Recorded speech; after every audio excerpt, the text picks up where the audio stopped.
வயலும் வயலும் வயலும் செழிக்க வாழ்வு தந்தானே, வயலும் வாழ்வு தந்தானே. அட பொன்னா விளையோ பூமிக்கு நல்ல விவரம் தந்தானே, உழவனின் உறவா வந்தானே.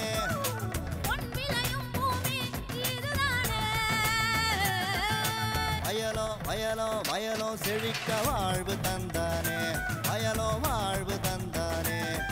அட பொன்னா விளையோ பூமிக்கு நல்ல விவரம் தந்தானே, உழவனின் உறவா வந்தானே. தந்தன தந்தன தன தந்தானே, மங்கள பொங்கிட துணை வந்தானே. தந்தன தந்தன தன தந்தானே, மங்கள பொங்கிட துணை வந்தானே.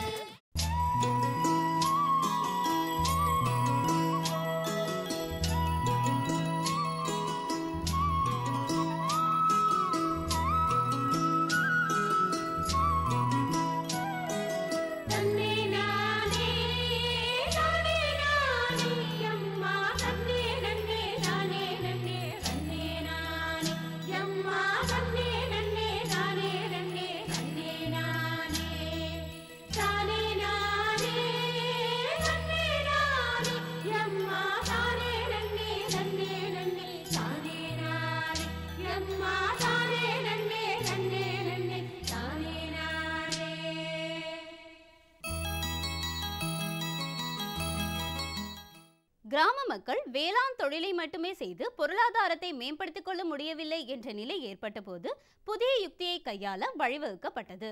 அதுதான் ஒருங்கிணைந்த பண்ணையம். இதில் வேளாண் தொழிலையும் அதை சார்ந்த தொழில்களையும் ஒரே இடத்தில் செய்து வருமானத்தை பெருக்கிக் கொள்ள முடியும்.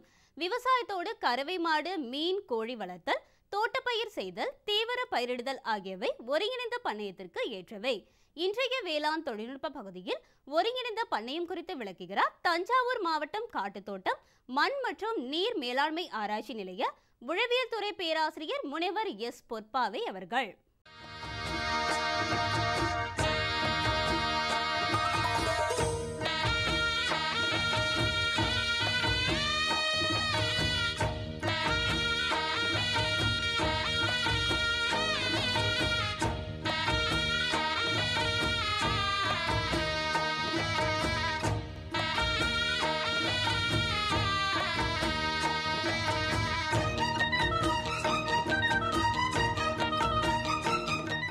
பயிர் சாகுபடியை மட்டும் நம்ம நம்பிடாம அதை சார்ந்த விவசாயத்தை சார்ந்த சார்பு தொழில்களையும் இணைத்து செய்யும்போது உற்பத்தியும் அதிகமாக இருக்கும்.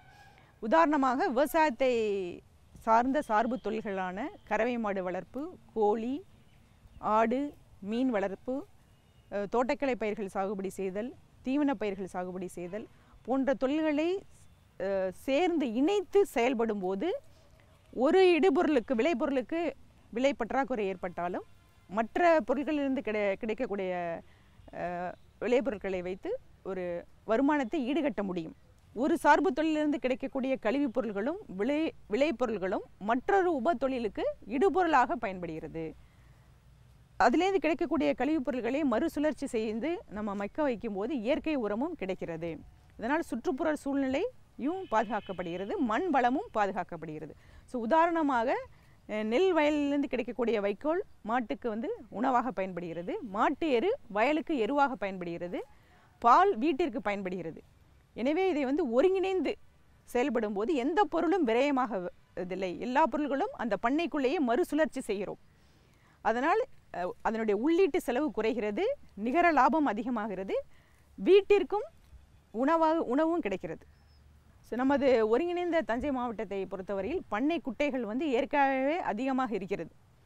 இந்த பண்ணை குட்டைகளில் நம்ம மழைநீரை சேகரிக்கவும் பயன்படுகிறது. மழை காலங்களில் மழைநீரையும் சேகரிக்கிறதுக்கு இந்த பண்ணை குட்டைகள் பயன்படுகிறது. அதுக்கு நிலத்தடி நீர்மட்டமும் உயர்வதற்கு பயன்படுகிறது. அந்த பண்ணை குட்டைகளில் நீர் இருக்கும் கால அளவை பொறுத்து நம்ம கூட்டுக்கண்டை மீன் வளர்ப்பு அந்த மீன்களையும் வளர்க்கலாம். அது கட்லா, ரோகு, மிருகால், புல்கண்டை போன்ற மீன்களை வளர்க்கலாம். கட்லா மேல் மட்டத்தில் உள்ள உணவை உண்டு வாழும், ரோகு இடைமட்டத்தில் உள்ள மீன்களை உண்டு வாழும், மிருகால் அடிமட்டத்தில் உள்ள உணவுகளை உண்டு வாழும். எனவே இதற்கு அதனுடைய உணவு பழக்கத்திற்கு தகுந்தவாறு நம்ம உள்ள ஒரு ஏக்கருக்கு 2500 குஞ்சுகள் வரைக்கும் இருப்பு செய்யலாம். ஒரு 8லேருந்து 9 மாதத்தில் இந்த மீன்களை அறுவடை செய்வதன் மூலம் நம்மளுக்கு ஒரு வருமானம் கிடைக்கும். இப்போ இந்த மீன் குட்டைகளோட வரப்பில் வந்து இந்த மாதிரி தென்னை மரங்களை வளர்க்கலாம், காய்கறி பயிர்களில் பயிரிடலாம், தீவன பயிர்கள் சாகுபடி செய்யலாம். அப்புறம் மாட்டிலேருந்து கிடைக்கக்கூடிய அந்த எருவை வந்து அவங்க வந்து மக்க வைத்து மண்புழு உரமாகவும் அதை மாற்ற முடியும். ஸோ மண்புழு உரங்கள் வந்து இப்போ நம்ம வந்து 1000 கிலோ சாணியை நம்ம போட்டோம்னா 300 கிலோ மக்கி உரமாக கிடைக்கும். இந்த மண்புழு உரத்தில் வந்து சத்து வந்து அதிகமாக இருக்குது. இதில் வந்து நிறைய வந்து பயிர் ஊக்கிகள்லாம் இயற்கையிலே அதிகமாக இருக்குது. அதனால் இது வந்து மண் வளத்தை வந்து பாதுகாக்கும். அதனால் நம்மளே வந்து இதை வந்து இது வந்து 1 கிலோ 5 ரூபாய் வரைக்கும் நம்ம மண்புழு உரத்தை விற்கலாம், அல்லது அவங்களுடைய சொந்த உபயோகத்துக்கும் அதை பயன்படுத்தலாம். ஸோ அதுக்கு அடுத்தது வந்து நம்ம பார்த்தோம்னாக்கா ஆடு வளர்ப்பு. ஆடு வளர்ப்பு வந்து முக்கியமாக பார்க்கும்போது இப்போ வந்து அணையிலேருந்து தண்ணி ரிலீஸ் ஆனால் தான் சில விவசாயிகள் வந்து சம்பா சாகுபடிக்கு செய்ய முடியும். அந்த நீரை நம்பி இருக்கிறவங்க, போர் அந்த தண்ணியை நம்பி இருக்கவங்க தான் குறுவை சாகுபடி வந்து பண்ண முடியும். ஸோ அதனால் வந்து ஒரு போக நெல் சாகுபடியை நம்பி இருக்கிற விவசாயிகள் வந்து ஆடுகளை வளர்க்கலாம்.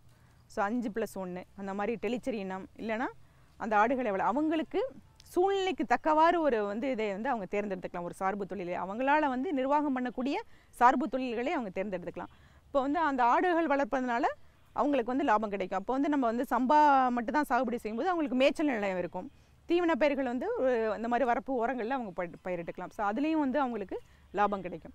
அது மாதிரி இல்லைன்னா வந்து மரங்கள் வளர்க்கலாம். அதாவது தேக்கு, சவுக்கு, அவங்களுடைய தண்ணி வந்து தேவை வந்து கம்மியாக இருக்குது, நிறைய நிலங்களுக்கு வந்து அவங்க வந்து தண்ணி பாய்ச்ச முடியாது அந்த மாதிரி சூழ்நிலையில் வந்து அவங்க மரங்கள் வளர்க்கலாம். தேக்கு, சவுக்கு அந்த மாதிரி மரங்களும் வளர்க்கலாம். அப்புறம் தீவன புல் சாகுபடி. தீவன புல்லுக்கும் வந்து தேவை அதிகமாக இருக்குது. அந்த கருணைகளை வந்து அவங்களுடைய கால்நடைகளுக்கும் பயன்படுத்திக்கிட்டு வெளியிலேயே அவங்க வந்து விற்பனை செய்யலாம். ஸோ அதன் மூலமும் ஒரு வருமானம் கிடைக்கும். அதில் தீவன புல்லும் பயிரிடலாம். அப்புறம் வந்து வீட்டில் இருக்கும் பெண்கள் வந்து புறக்கடை கோழி வளர்ப்பு. ஸோ 20-25 கோழி வரைக்கும் அவங்க வந்து நிர்வாகம் பண்ண முடியும். ஸோ நாட்டுக்கோழி இறைச்சிக்கும் நாட்டுக்கோழி முட்டைக்கும் வந்து அதிகமான தேவை இருக்கிறது. அதனால் வந்து பிராய்லருங்கிறத வந்து யாரும் விரும்புறதில்ல. நாட்டுக்கோழி முட்டை, நாட்டுக்கோழி இறைச்சிக்கு வந்து தேவை அதிகமாக இருக்கிறதுனால பெண்கள் வீட்டிலேருந்து அதுக்கு தனியாக வந்து எதுவும் ஒரு ஷெட்டோ எதுவும் தேவையில்லை. ஸோ வீட்டிலேருந்தே அவங்க மேனேஜ் பண்ணலாம், வீட்டிலேருந்தே அதை வந்து பார்த்துக்கொள்ளலாம். வீட்டில் இருக்கிற பொருள்களை வச்சு அதுக்கு வந்து உணவாக பயன்படுத்தலாம். பொதுவாக நம்ம காவிரி டெல்டாவை பொறுத்த வரைக்கும் தண்ணீர் பற்றாக்குறையும் ஆட்பற்றாக்குறையும் நமது விவசாயிகளுக்கு வந்து மிகப்பெரிய சவாலாக இருந்து வந்துட்டுருக்கு. இப்போ வந்து நீர் பற்றாக்குறையை சமாளிக்கிறதுக்கு நம்ம என்ன பண்ணணும்னாக்கா, நம்ம வந்து நெல் சாகுபடியை தொடர்ந்து நம்பிட்டு இருக்காமல் மாற்று பயிர்களையும் சாகுபடி செய்கிறதுக்கு நம்ம முன் வரணும்.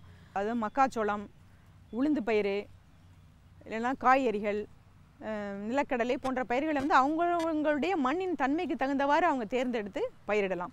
இப்போ உளுந்து பயிருங்கும்போது ஒரு 65 நாளில் வந்து நம்மளுக்கு ஒரு மகசூல் கிடைக்கும், அதோட வந்து நம்மளுக்கு லாபம் கிடைக்கும். அதனால் வந்து குறுவை பட்டத்தில் வந்து அவங்க வந்து மாற்று பயிர்களை வந்து பயிரிடலாம். இதில் வந்து நெல் சாகுபடியிலேயே வந்து நீர் நீர் அதாவது திருந்திய நெல் சாகுபடி, நேரடி நெல் விதைப்பு, அதாவது சகதியில் நேரடி நெல் விதைப்பு, புழுதியில் நேரடி நெல் விதைப்பு முதலிய போன்ற தொழில்நுட்பங்களை நம்ம பயன்படுத்தணும். நெல் சாகுபடிக்குமே நாங்கள் வந்து காய்ச்சலும் பாய்ச்சலுமாக தான் தண்ணி விடணும் அப்படிங்கிற மாதிரி ஆன தொழில்நுட்பங்கள்லாம் இப்போ வந்து நாங்கள் விவசாயிகளுக்கு பரிந்துரை செய்துட்டு வரோம். இப்போ அந்த மாதிரி ஆட்பற்றாக்குறையை சமாளிக்கிறதுக்கு வந்து இயந்திரங்களுடைய பயன்பாடு அதிகரிக்க வேண்டும். அதாவது நெல் நடவு, இப்போ வந்து நெல் நடவு இயந்திரம் வந்து இப்போ பயன்பாட்டில் வந்திருக்கு. அது மாதிரி அறுவடைக்கு இயந்திரம் இருக்குது, களை எடுக்கும் கருவி. அந்த மாதிரி வந்து ஆள் பற்றாக்குறையை சமாளிக்கிறதுக்கு வந்து இயந்திரங்களுடைய பயன்பாடு வந்து அதிகரிக்கணும். அதனால் இந்த மாதிரி ஒருங்கிணைந்த பண்ணத்திலேருந்து நாள் வருமானமும் கிடைக்குது, மாத வருமானம், ஆண்டு வருமானம், சரி எல்லா வருமானமும் அவங்களுக்கு கிடைக்குது. சமச்சீரான சத்தான உணவு கிடைக்கிறது. மண் வளம் ரொம்ப முக்கியம். மண் வளத்தை இயற்கையிலே நம்ம வந்து எல்லாத்தையும் கழிவுப் பொருட்களையும் மறுசுழற்சி செய்வதனால மண் வளத்தையும் நம்ம பாதுகாக்க முடியும். அதனால் விவசாயிகள் வந்து அவங்களுடைய சூழ்நிலைக்கு தகுந்தவாறு எந்தெந்த சார்பு தொழில்களை தேர்ந்தெடுக்க முடியுமோ, கறவை மாடு வளர்க்கலாம், ஆடு வளர்க்கலாம், புறக்கடை கோழி வளர்ப்பு வளர்க்கலாம், மீன் குட்டைகள், பண்ணை குட்டைகள் இருக்கிறவங்க மீன் வளர்க்கலாம், அல்லது வந்து தோட்டக்கலை பயிர்கள் சாகுபடி செய்யலாம், தீவன புல் சாகுபடி செய்யலாம், காய்கறிகள் போடலாம். அதனால் அவங்க சூழ்நிலைக்கு தேர்ந்தவாறு ஒரு சார்பு தொழிலை தேர்ந்தெடுத்து அதில் வந்து நல்ல லாபம் பெறலாம், உற்பத்தி திறனையும் அதிகரிக்கலாம். ஏன்னா ஒருங்கிணைந்த பண்ணையம் மூலமாக நிச்சயமாக விவசாயிகளுடைய வாழ்க்கை தரத்தை உயர்த்த முடியும், நீடித்த நிலைத்த வளமான ஒரு வேளாண்மையை செய்ய முடியும். முனைவர் எஸ் பொற்பாவை அவர்களை 09442987904 என்ற கைபேசி எண்ணில் தொடர்பு கொள்ளலாம். வேளாண் பெருமக்களே, இன்றைய நிகழ்ச்சியில் இடம்பெற்ற அனைத்து பகுதிகளும் உங்களுக்கு பயனுள்ளதாக அமையும் என நம்புகிறோம்.